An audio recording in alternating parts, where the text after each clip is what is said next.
नमस्कार। आज हम साहित्य की दुनिया के एक ऐसे कह सकते हैं एक ऐसे नगीने पर बात करने वाले हैं जिसने सदियों से लोगों के दिलों पर राज किया है। हम बात कर रहे हैं महाकवि कालिदास जी की अमर रचना मेघदूत की।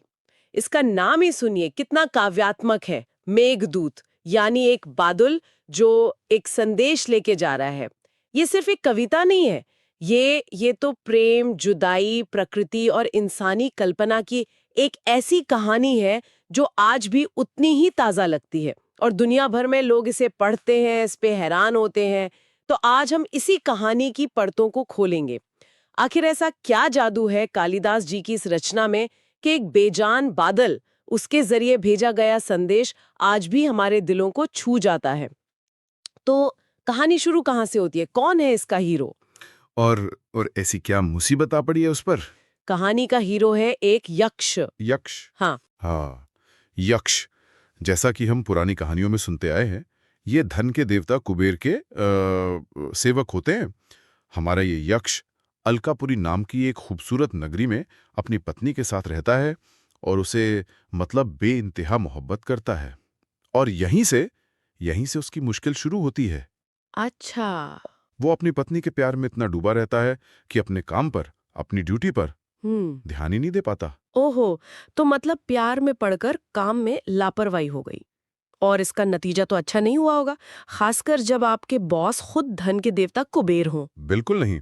अपने काम में इस लापरवाही को देखकर कुबेर को जाहिर है बहुत गुस्सा आता है और सजा के तौर पर वो यक्ष को 1 साल के लिए, 1 साल? हाँ, 1 साल के लिए उसकी पत्नी से दूर मध्य भारत के रामगिरी पर्वत पर भेज देते हैं।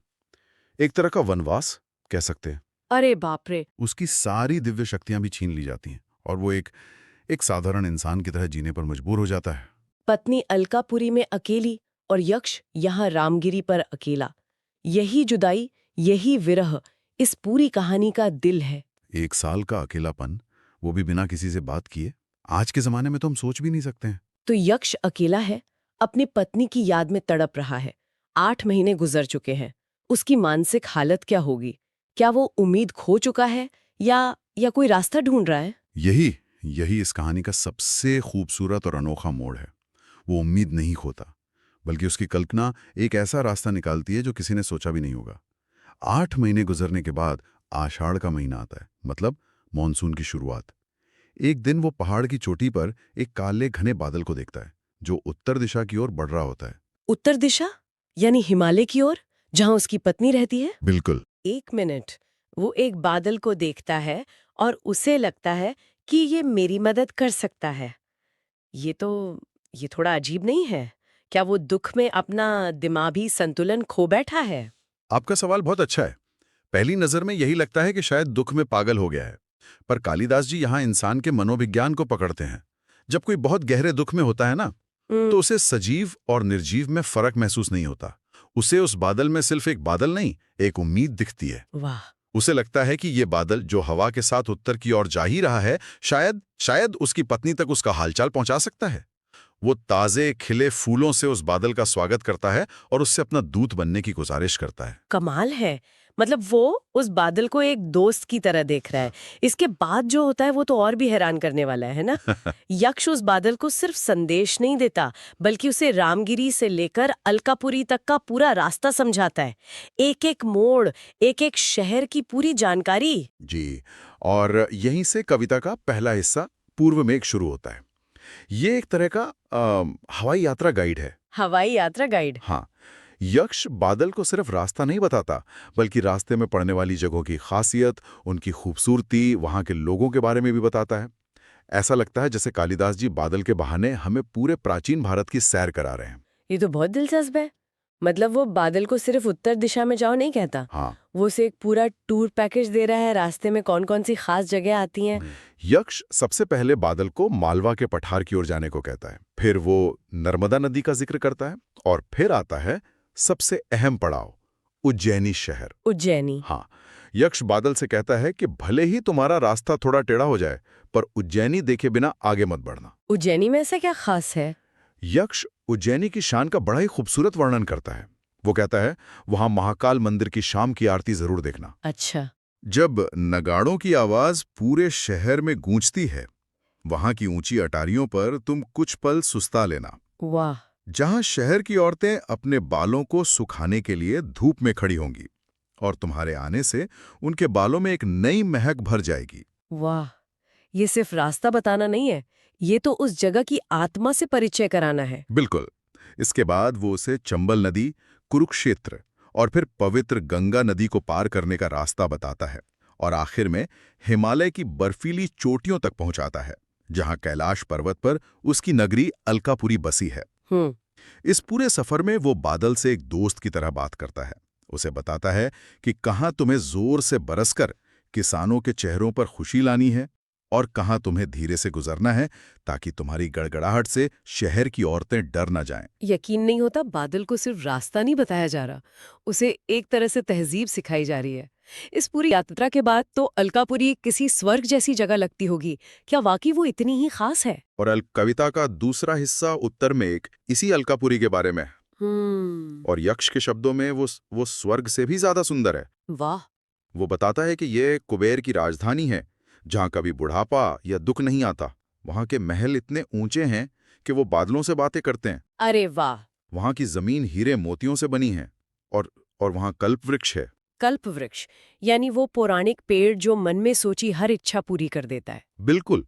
यक्ष बताता है कि उस पेड़ से वहां की स्त्रियों को सजने संवरने का हर सामान, सुंदर कपड़े, गहने, सब कुछ मिल जाता है। अलकापुरी में हर समय संगीत और खुशियों का माहौल रहता है। एक ऐसी दुनिया है जहां कोई कमी नहीं है। और ऐसे आलीशान भव्य शहर में जहां सब कुछ एक जैसा चमक रहा हो, वहां बादल यक्ष के घर को पहचानेगा कैसे? ये तो भूसे के ढेर में सुई खोजने जैसा हुआ। यक्ष को भी ये चिंता थी, हाँ। और इसका समाधान वो इतने प्यारे ढंग से करता है कि दिल खुश हो जाता है। हम्म। वो बादल को कोई पता या लैंडमार्क नहीं बताता, हम्म। बल्कि अपनी यादें बताता है। हम्म। वो कहता है, मेरा घर कुबेर के महल के उत्तर में है। हाँ। तुम उसे दूर से ही पहचान लोगे, क्योंकि उसके दरवाजे पर एक इंद्रधनुष जैसा मेहराब बना है। इंद्रधनुष जैसा मेहराब? वाह, क्या कल्पना है। और सुनिए, हाँ। वो आगे कहता है, हाँ। घर के पास ही एक छोटा सा मंदार का पेड़ है, हाँ। जिसे मेरी पत्नी ने अपने बेटे की तरह पाला पोसा है। हम्म। उस पर लगे लाल फूल दूर से ही दिख जाएंगे। हाँ। और सबसे खूबसूरत निशानी यह है, घर के पास एक बावड़ी है, हाँ। जिसकी सीढ़ियां पन्ने जैसी हरी हैं। हाँ। उसमें सुनहरे कमल खिले रहते हैं। अच्छा। और उन पर राजहंस आराम करते हैं, जो तुम्हारी गड़गड़ाहट सुनकर भी नहीं उड़ेंगे।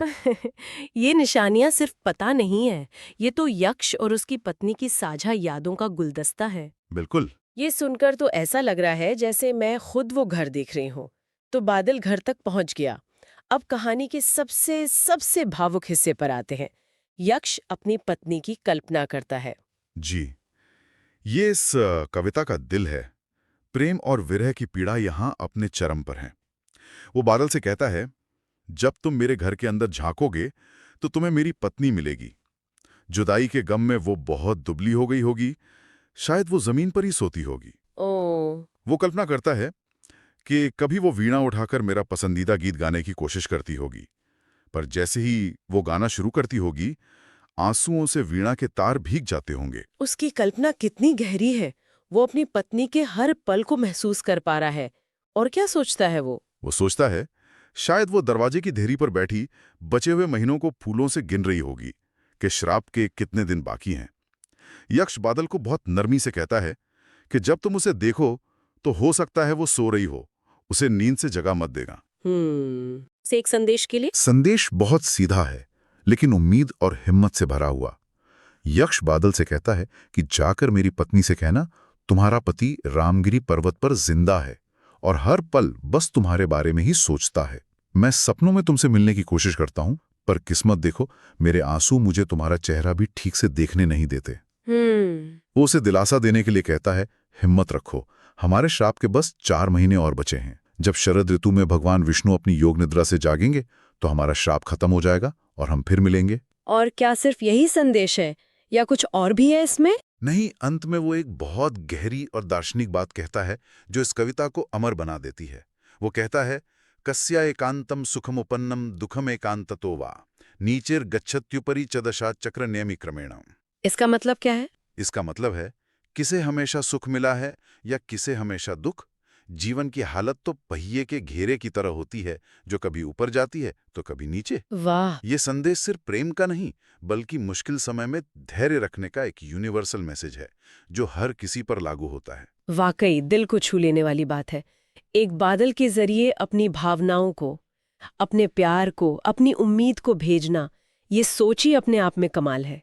कालिदास जी की कल्पना का कोई जवाब नहीं। बिल्कुल। और ये रचना हमें ये भी सिखाती है कि प्यार और कल्पना किसी भी दूरी और मुश्किल पर भारी पड़ सकते हैं। यक्ष का अपनी पत्नी के हर छोटे बड़े काम की इतनी बारीकी से कल्पना करना ये दिखाता है कि शारीरिक दूरी होने पर भी वो दोनों मन से कितने करीब हैं। इस पूरी कहानी से एक बात मेरे मन में आ रही है। यक्ष के लिए ये जो संदेश तैयार करने की प्रक्रिया है, ये सिर्फ संदेश भेजना नहीं है। ये एक तरह का मानसिक अभ्यास है, एक मेडिटेशन है। वो उस बादल के साथ साथ खुद भी अपनी पत्नी तक का सफर तय कर रहा है। आपने बिल्कुल सही समझा। संदेश तो बस एक बहाना है, असल कहानी तो उस यात्रा की है जो यक्ष अपने मन में करता है। ये उसे जिंदा रखे हुए है, उसे हिम्मत दे रही है। ये हमें सिखाता है कि कम्युनिकेशन सिर्फ जानकारी देना नहीं, बल्कि भावनाओं को जीना और साझा करना है। सही बात है। उस संदेश को बनाने में जो वक्त, जो सोच, जो प्यार यक्ष ने लगाया, वही उसकी असली कीमत है। आज की हमारी इस चर्चा से एक अंतिम विचार श्रोताओं के लिए छोड़कर जाते हैं। आज की इस दुनिया में जहां संदेश भेजना पल भर का काम है, जहां हम व्हाट्सएप पर एक इमोजी भेजकर अपनी बात कह देते हैं, उस यक्ष की तरह किसी संदेश को इतनी शिद्दत, इतने विस्तार और इतनी भावनाओं के साथ तैयार करने का क्या मतलब होगा? क्या हमने तेजी से बात करने की इस होड़ में बात करने की गहराई कहीं खो दी है? इस वीडियो को देखने के लिए धन्यवाद।